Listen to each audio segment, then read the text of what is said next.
In the last episode in this series, we explored the legend of the most renowned and ubiquitous deity in the great civilizations of pre-Columbian America, the plumed or feathered serpent, from whom the very name America is derived.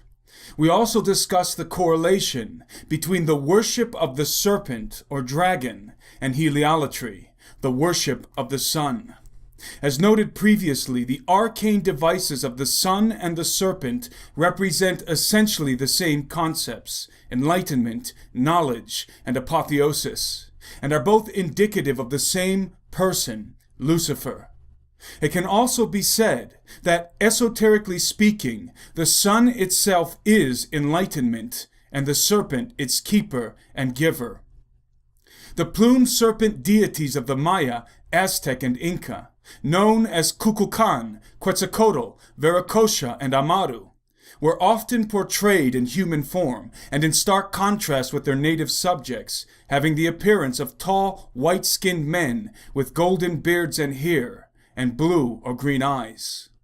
These mysterious god-men were said to have come from over the sea, bearing with them secret knowledge from the land of the gods, a highly advanced pagan civilization that worshipped the sun until it was destroyed in a great flood. Each of the civilizations that the plumed serpents allegedly founded in the Americas, namely the Maya, Aztec, and Inca, were indeed in possession of peculiar knowledge they could not have attained on their own, such as incredibly accurate cosmological models and projections, impossible for human beings of the time to ascertain. And each of these civilizations was based on a complex and bloody system of paganism, revolving around the worship of the sun. Could it be that Kukulkan, Quetzalcoatl, Viracocha, and Amaru were survivors of an antediluvian race whose land was destroyed in the great flood of Noah? Could it be that these mysterious plumed serpent deities were in fact exiles from the lost city of Atlantis? This notion might at first glance appear to be biblically unsound, since in the 7th chapter of Genesis, God himself declares to Noah, "I will destroy from the face of the earth all living things that I have made." However, if we analyze these words carefully, we can infer from them the scope of annihilation designated in the Great Flood. First, we can determine that the flood was localized to the face of the earth. Second, we can determine that the purpose of the flood was to destroy all living things that God had made. But what about entities that might not have even been on the earth at the time of the flood? Living things that God had not made. Is such a thing even conceivable? In order to determine the plausibility of this scenario, two questions must follow. 1. Was there technology in existence before the flood that could have enabled anyone or anything to escape? 2. Were there living things in existence before the flood that God had not made? I believe the answer to these questions are biblically self-evident in the 6th chapter of Genesis, wherein a race of hybrid giants was created through illicit sexual intercourse between angels and human females. In the apocryphal Book of Giants, discovered among the Dead Sea Scrolls, we learn that these fallen angels, or watchers as they are called, not only procreated with women to produce hybrid giants, but also with hundreds of other animal species to produce a diverse host of hybrid monsters.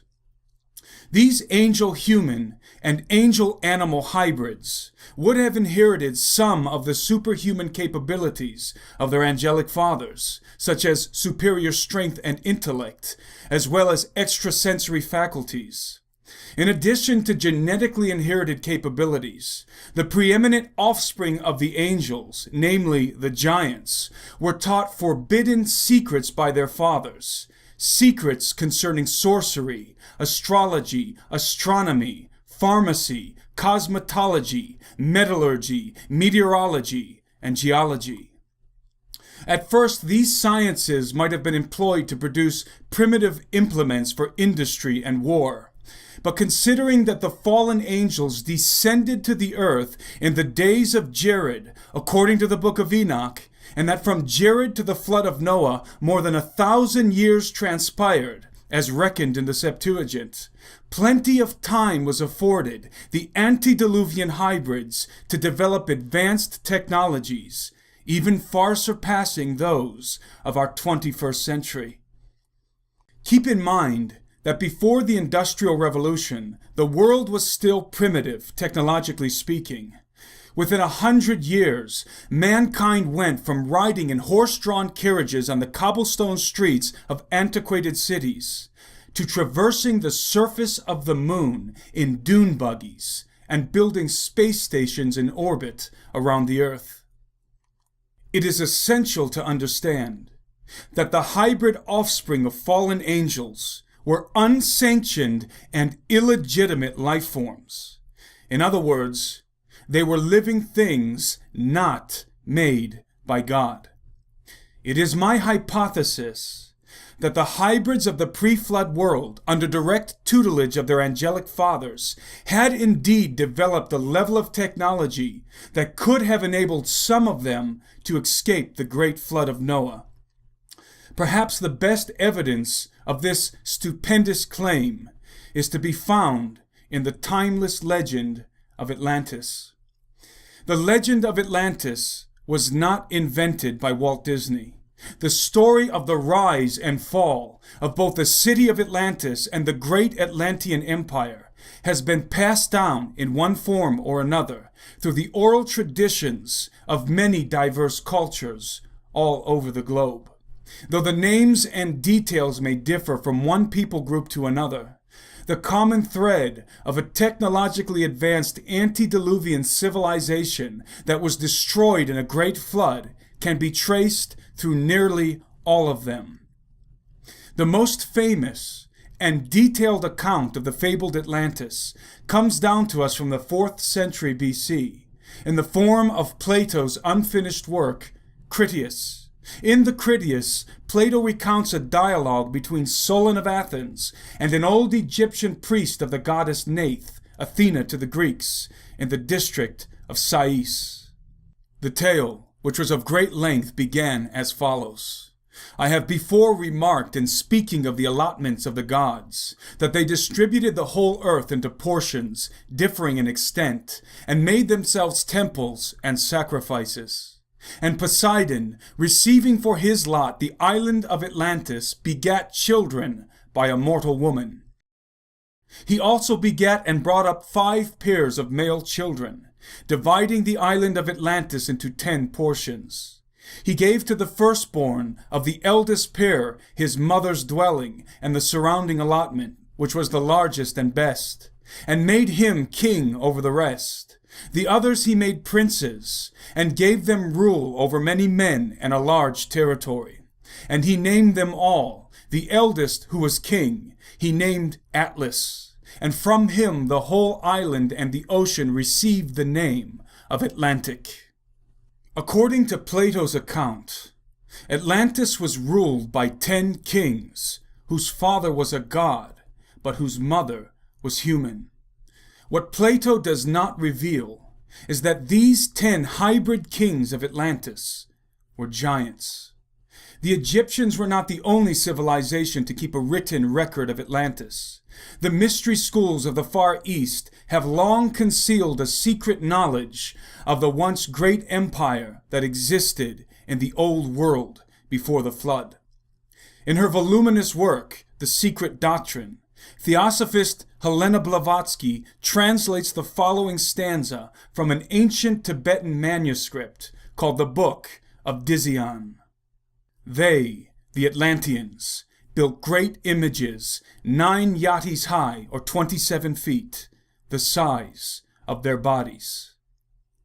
What we have in the story of Atlantis is at the very least an allegory of the antediluvian world order, the old world order, in which the fallen angels distributed the whole earth into portions among themselves, and became each the god of his own realm, appointing his giant hybrid sons as divine kings. The allegorical nature of the story of Atlantis can be further discerned in the following remarks by late Masonic philosopher Manly P. Hall. The Critias first describes the blessed state of the Atlantean people under the benevolent rulership of 10 kings who were bound together in a league. These kings were monarchs over 7 islands. 10 kings bound together in a league is the subject of biblical prophecy concerning a final world empire that will arise before the end of the age. 7 and 10 are both numbers signifying the domain and authority of the dragon and his beast in the book of Revelation.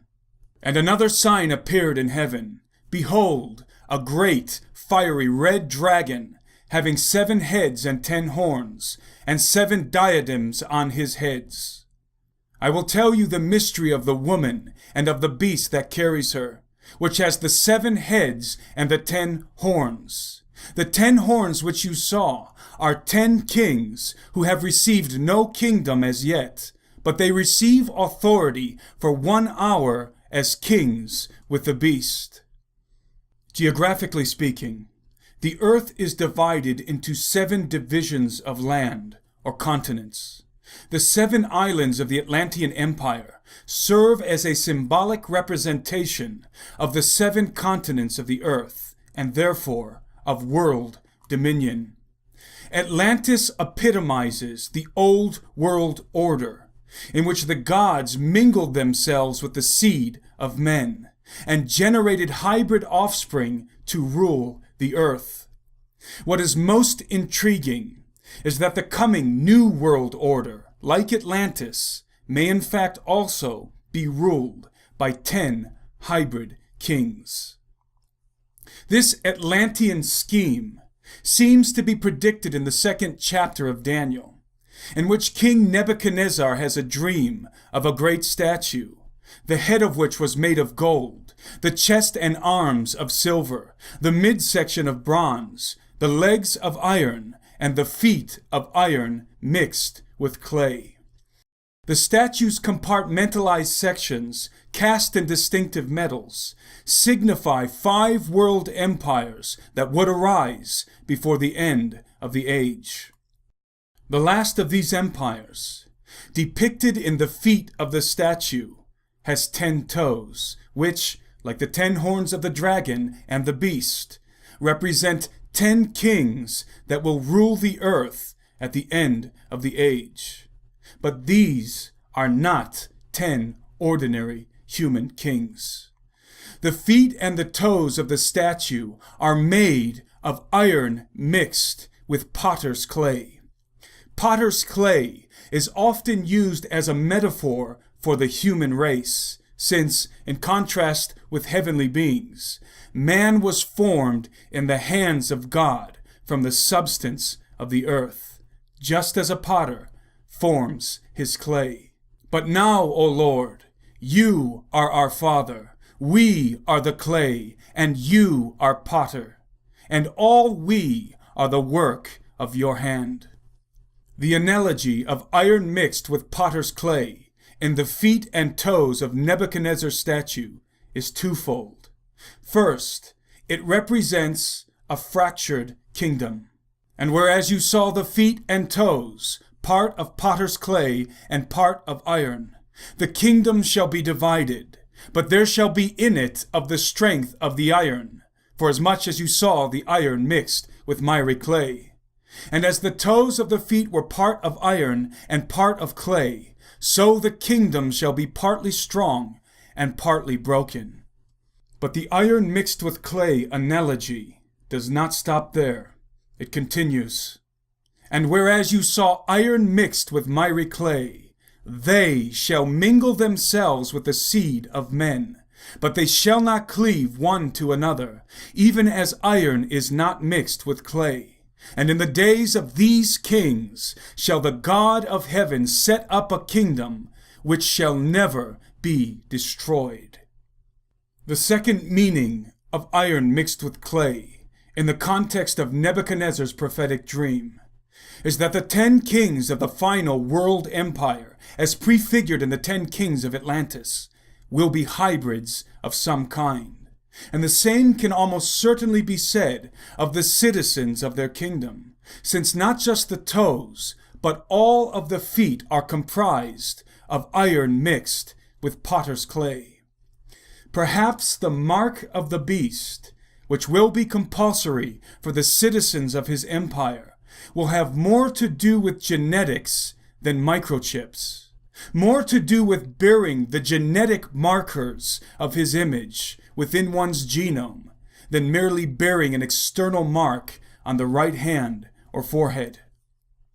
It is my opinion that Atlantis is an emblematic depiction of the antediluvian Old World Order, and a prophetic harbinger of the coming New World Order, which will reinstitute the Golden Age, when the gods mingled themselves with the seed of men, and hybrids walked the earth. But it is also my opinion that apart from being symbolic, Atlantis was also an actual city and empire, as further detailed in Plato's Critias. According to ancient lore, Atlantis was but one of many contemporary civilizations existent in the antediluvian world, all of which ultimately annihilated one another with advanced weapons of war, in what can only be described as the ancient equivalency of the doctrine of mutual assured destruction during the Cold War. In truth, the civilizations of hybrids that existed at the end of the pre-flood age, the days of Noah, were far more technologically advanced than we could ever imagine. In fact, to some degree, what we have fancied as visions of the future in our movies and television shows, such as Star Wars and Star Trek, could perhaps be more accurately considered visions of the distant past. The theme of advanced technology in the antediluvian world is a vast and voluminous subject with many proofs, which I will not even begin to explore in this analysis. But there is one form of ancient technology that we need to consider within the context of our current narrative: Vimanas. In short, the word Vimana refers to the flying machines of ancient India, but it is also used as a general designation for all flying craft of the antediluvian world. There are many accounts of ancient flying machines throughout history, but none as detailed as the records preserved in the Sanskrit writings of ancient India describing Vimanas. In an article entitled Flight Path, which appeared in the Times of India on the 8th of April 1999, journalist Mukul Sharma wrote the following: according to some interpretations of surviving texts, India's future, it seems, happened way back in its past. Take the case of the Yantra Sarvasva, said to have been written by the sage Maharshi Bhardwaj. This consists of as many as 40 sections, of which one, the Vaimanika Prakarana, dealing with aeronautics, has 8 chapters, 100 topics, and 500 sutras. In it, Bhardwaj describes Vimana, or aerial craft, as being of 3 classes. 1, those that travel from place to place. 2, those that travel from one country to another. And 3, those that travel between planets. Of special concern among these were the military planes whose functions were delineated in some very considerable detail, and which read today like something clean out of science fiction. For instance, they had to be impregnable, unbreakable, non-combustible, and indestructible, capable of coming to a dead stop in the twinkling of an eye, invisible to enemies, capable of listening to the conversations and sounds in hostile planes, technically proficient to see and record things, persons, incidents, and situations going on inside enemy planes. Know at every stage the direction of movement of other aircraft in the vicinity. Capable of rendering the enemy crew into a state of suspended animation, intellectual torpor, or complete loss of consciousness. Capable of destruction, manned by pilots and co-travelers who could adapt in accordance with the climate in which they moved. Temperature regulated inside. Constructed of very light and heat-absorbing metals. Provided with mechanisms that could enlarge or reduce images and enhance or diminish sounds. The ancient Indian records of Vimana flying craft were not just wild concoctions of the imagination, like the folklore of American tall tales, but dealt with advanced scientific concepts such as electromagnetism, gravity, and mercury vortex propulsion. Author David Hatcher Childress elucidates. The ancient Indians themselves wrote entire flight manuals on the care and control of various types of vimanas. The Samara Sutradhara is a scientific treatise dealing with every possible facet of air travel in a vimana. There are 230 stanzas dealing with construction, takeoff, cruising for thousands of miles, normal and forced landings, and even possible collisions with birds. Traditional historians and archaeologists simply ignore such writings as the imaginative ramblings of a bunch of stoned ancient writers. After all, where are these vimanas that they write about? Perhaps they are seen every day around the world and called UFOs. Indeed, the descriptions of vimanas in the Sanskrit texts of ancient India are very similar to the anomalous flying saucers and cigar-shaped craft that people have been reporting for decades. According to ancient lore, both the Rama and Atlantean empires of the antediluvian world were equipped with vimana aircraft and employed them in a great war with nuclear bomb-type weaponry that wrought terrible destruction. Before you take the position that the notion of such advanced flying craft and weaponry existing in the ancient world is poppycock and unbiblical, consider the words of King Solomon. That which has been is what will be. That which is done is what will be done. And there is nothing new under the sun. Is there anything of which it may be said, see, this is new? It has already been in ancient times before us. As previously stated, it is my hypothesis that some of the hybrid creatures from the advanced civilizations that existed in the antediluvian world were in fact able to escape the flood of Noah by means of technology, such as vimana aerial craft. My hypothesis affords the possibility that some of these hybrids may not even have been on the planet while the earth was covered in the deluge, and would not have had anything to return to after the waters subsided, thus making them exiles, so to speak. The old world order of the antediluvian age was demolished in the wrath of God. The giants were enticed to war against one another until their whole race was annihilated. After being forced to witness the total destruction of their beloved children, the fallen watchers, who had genetically corrupted all flesh on the earth, were bound with chains and cast into the darkness of Tartarus. But before God wiped the genetic slate of the earth clean, by destroying all living things that he had made, a seed bank of pure animal stock was preserved to reseed the earth after the flood, as well as a seed bank of pure human stock in Noah, his 3 sons, and their wives. And yet, somehow, hybrid giants re-emerge on the stage of the post-flood world, though of a lesser caliber than their predecessors. Perhaps a hybrid breeding program was initiated, similar to the phenomenon of alien abductions and artificial insemination occurring in our own times.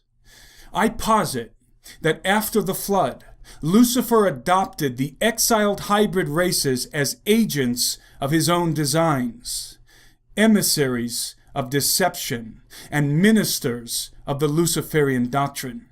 These agents are perhaps best recognized in the Plumed Serpent godmen that taught the natives of the Americas to worship the light of Lucifer and bequeath them with forbidden knowledge from the antediluvian world, secrets from Atlantis.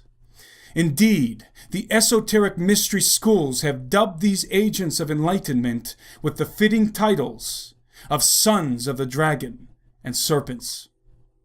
Whether or not my hypothesis concerning these exiles from Atlantis is true, what is incontrovertibly true is that the occult orders and secret societies have long been laboring toward one universal plan: to build a new Atlantis and pave the way for the coming of the man of sin, who will resurrect a new world order like a phoenix from the ashes of the old world order, and usher in the return of the gods to commingle with men in the new golden age. Now the last age by Kume's Sibyl sung has come and gone, and the majestic roll of circling centuries begins anew. Justice returns old Saturn's reign, with a new breed of men sent down from heaven. Only do thou, at the boy's birth in whom the iron shall cease, the golden race arise. Befriend him, chaste Lucina, 'tis thine own Apollo reigns. He shall receive the life of gods, and see heroes with gods commingling, and himself be seen of them, and with his father's worth reign o'er a world. Assume thy greatness, for the time draws nigh, dear child of the gods, great progeny of Jove. See how it totters, the world's orbed might, earth and wide ocean, and the vault profound, all see, enraptured of the coming time. It is the United States of America, the true land of the Plumed Serpent, that has been chosen to be the new Atlantis and bring about the fulfillment of this pagan prophecy. Stay tuned for the final episode in this series. Reporting for SteveQuail.com, I'm Timothy Alberino, and that's my analysis.